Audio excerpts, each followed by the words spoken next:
Jangan lupa like, komen, dan subscribe channel YouTube TVRI Bengkulu dan nyalakan lonceng notifikasinya.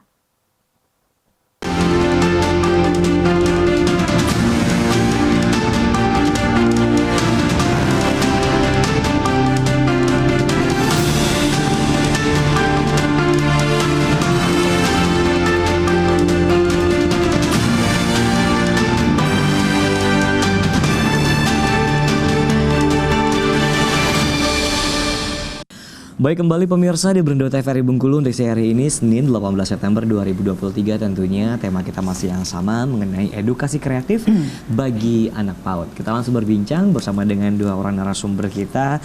Kita ke Ibu Ngatemi lagi nih ya. Untuk Ibu Ngatemi, ini pertanyaannya menarik nih. Kenapa seorang guru PAUD itu harus kreatif? Nah, itu dia pertanyaannya. Kenapa harus kreatif seorang guru PAUD? Ya, kalau seorang guru PAUD itu harus kreatif karena dia kan menghadapi anak-anak yang dalam perkembangannya dari kecil mengumpulkan perkembangan masa perkembangan mereka. Kalau guru TK tidak kreatif, anak itu akan mentok sampai di situ kreatifnya. Gitu. Iya, jadi anak kan masih perkembangan di masa perkembangan itu membutuh masukan-masukan yang menurut dia untuk kemajuan dia ke depannya. Oke. Nah, jadi ini diperbarui lagi untuk kreativitasnya sendiri. Iya, jadi bukan hanya ini saja. Iya. Oke, untuk memperbarui tersebut berapa lama untuk diperbaruinya?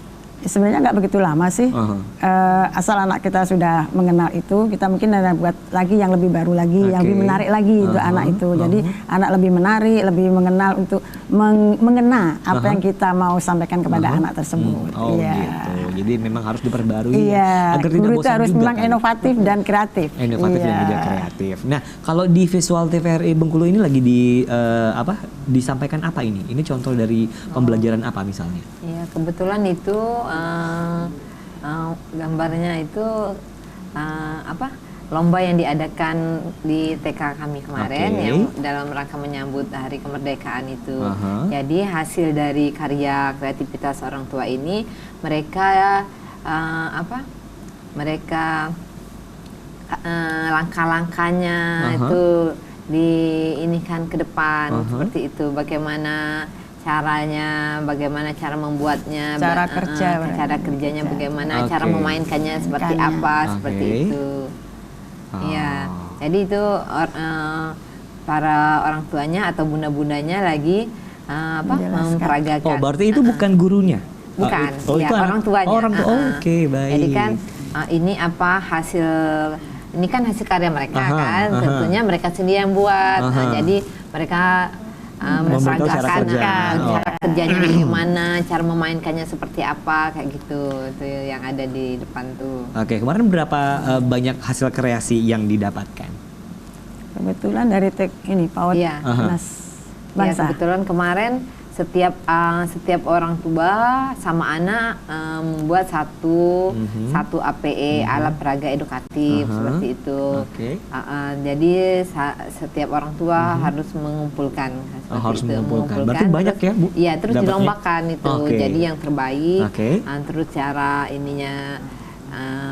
cara langkah-langkahnya juga, bagaimana langkah-langkahnya itu mendapat piala trofinya.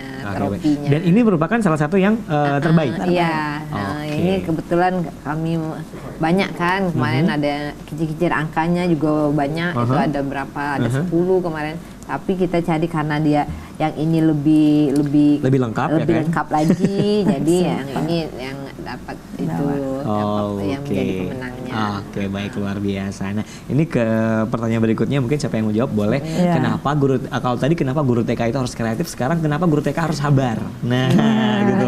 Kita menguji sekali tentunya kesabaran ya kan, Bu, kesabaran pada saat ngejar anak PAUD atau juga anak TK nih. Nah, mungkin Ibu Rada nih, boleh silakan. Ya, kalau nggak sabar bagaimana orang tuanya mau percaya sama lembaga kita kan. Benar. Yang pertama menjadi guru PAUD itu dituntut sabar dan sayang. Itu, sabar dan sayang. Iya.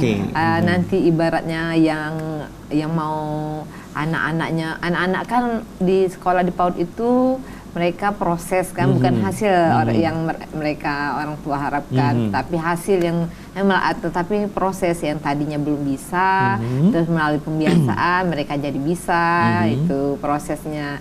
kalau hasil itu kan misalnya itu hasil itu bisa dalam 1 hari mereka mengenal angka 1 bisa sebenarnya, tetapi kan proses bagaimana mereka anak-anak itu yang tadinya tidak terbiasa mengucapkan salam, tidak terbiasa makan sebelum berdoa atau mencuci tangan sebelum berdoa, sebelum makan, ya itu proses yang diinikan di PAUD itu. Kalau dituntut sabar ya seorang guru PAUD emang harus sabar. Kalau nggak sabar bagaimana kita menghadapi anak-anaknya kadang-kadang Bunda teriak-teriak, kita juga nggak sabar menghadapinya kan. Oke, nah ada yang mau ditambahkan untuk Ibu Ngatapi mungkin? Sama Kenapa? juga seperti disampaikan Bunda Mawar tadi, kita memang harus sabar karena kan anak-anak kan dari latar belakang yang berbeda. Nah, mungkin dari pengasuhan pihak orang tuanya berbeda dengan yang lain. Jadi di sekolah kita istilahkan kita persepsikan yang sama. Jadi kita berikan anak itu yang terbaik agar mereka itu senang. Jadi gurunya memang harus super sabar, ekstra sabar, super sabar. Jangan hanya sabar saja, tapi ekstra sabar. Terkadang orang tua ngomong, Bunda kalau di rumah nggak mau dia itu Bu, tapi kalau sama mudah-mudahan sama guru dia itu mau. kenapa? Itu kenapa? Ada apa? Ada apa dengan anaknya? Biasanya anak-anak memang ini kalau ada kata bundanya, oke ikutin. Tapi kalau di rumah orang tuanya kadang memang nggak mau. Oh gitu. Nah itu bisa dirubah nggak sih Bu perilaku yang seperti itu? Mungkin apakah baik tidak nantinya pada saat di rumah? Misalnya sama bundanya nurut nih, sama orang tuanya nggak nurut, itu gimana? Ya tetap kita kasih pengertian kepada anak kita. Kalau di sekolah gantinya bunda di rumah adalah bunda-bunda ada di sekolah. Tapi kalau sudah tapi kalau sudah di rumah nanti nurutnya sama orang tua, sama ayah, sama ibu, sama kakak yang ada di rumah. Udah kita sampaikan seperti itu. Ada yang seperti itu? Ada juga. Ada yang seperti itu. Tetapi dengan pembiasaan tadi kan mereka berguyur-guyur tuh bisa juga dia mengikuti. Misalnya dia udah nggak mau ini kalau dikasih tahu orang tua ngeyel kayak gitu. Biasanya tuh kata bunda nggak seperti ini di sekolah Oke, kata bunda kata bunda di sekolah tidak seperti ini. Cuman kadang orang tuanya kan konsultasi dengan bundanya di sekolah, Bun anak kami seperti ini. Nah kita kasih gini solusinya, akhirnya hampir bisa main lah seperti ini. Terima kasih, nanti kita akan ngobrol lagi tentunya. Pemirsa di rumah tetap bersama kami di Berndo TVRI Bengkulu.